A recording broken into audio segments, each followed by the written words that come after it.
Bom dia a todos. O título da nossa reflexão nesta manhã é A Igreja é para os Doentes. O título é um pouco chocante, eu sei. A intenção é chocar mesmo e chamar a sua atenção. Em Juízes, capítulo 4, versículo 1, a palavra do Senhor nos diz assim: Mas os filhos de Israel tornaram a fazer o que era mal aos olhos do Senhor, depois da morte de Eude. Eu, quando era ainda jovem na fé e avidamente lia a Bíblia, desde Gênesis, textos como esse me deixavam chateado com os judeus. Eu pensava comigo mesmo, ô povo difícil e teimoso. E eu tenho certeza que eu não era o único. Sei ainda que muitos pensam assim, e de certa forma, eu ainda desta forma penso. Apesar de que hoje, já amadurecido, entendo que não devo julgar tão duramente aos judeus. Afinal, se olharmos para nós mesmos, vamos notar que não somos melhores. Ou somos? Somos mais fiéis? Somos completos? Não.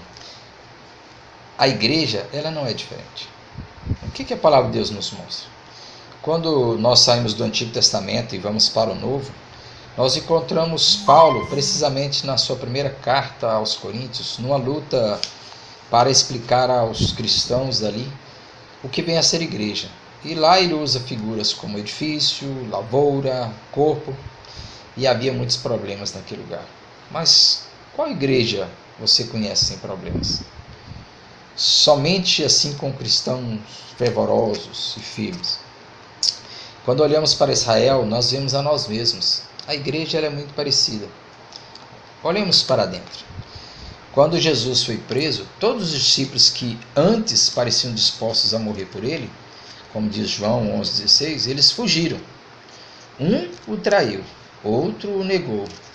E por cerca de 40 dias eles ficaram escondidos, até que o Espírito Santo os deu força e graça para seguir.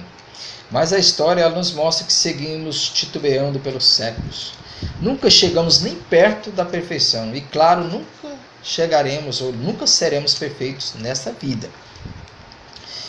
Philip Yancey ele faz uma comparação muito interessante entre a igreja e a sociedade dos alcoólatras anônimos. Ele conta que Bill Wilson, que foi o seu fundador, certa vez, depois de lutar por 6 meses em abstinência contra o alcoolismo, ele viajou e depois de um negócio frustrado, encontrou-se em um bar, pensando consigo mesmo, eu preciso de um trago.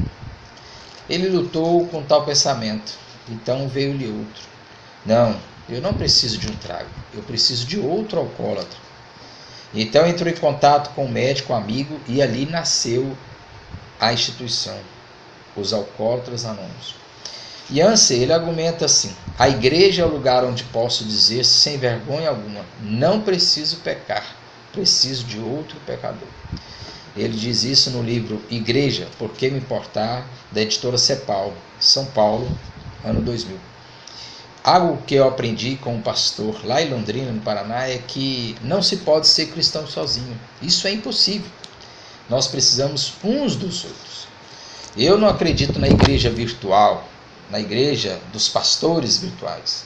A internet, ela jamais irá substituir a igreja física, a igreja local.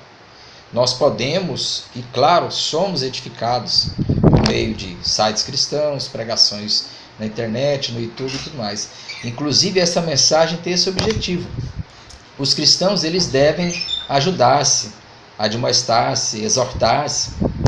Há momentos que vamos chorar e pedir, irmão, ore comigo, está difícil.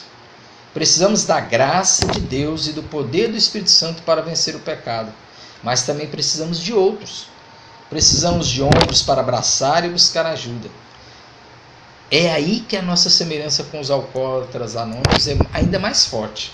Somos um monte de pessoas enfermas que não têm forças em si mesmas para continuar a vencer.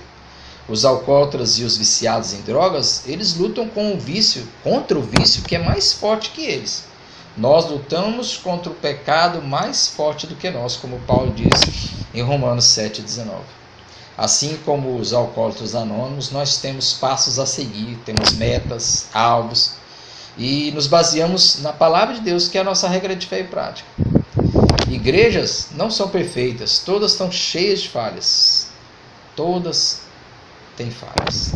Mas tem algo que distingue claramente todas elas: o foco, o alvo. Qual é o nosso alvo? Olhando para Jesus, autor e consumador da nossa fé.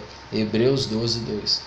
Nem todas as igrejas mantêm tal foco. Muitas perderam o sentido de corpo, que é a melhor figura da igreja apresentada por Paulo.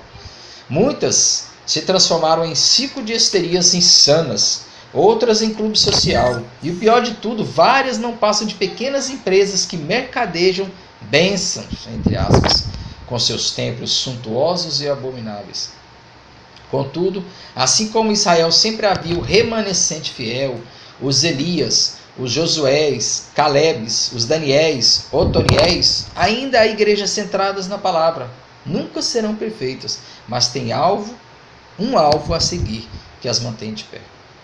E claro, para concluir, eu não poderia deixar de citar as palavras do próprio Mestre e Senhor.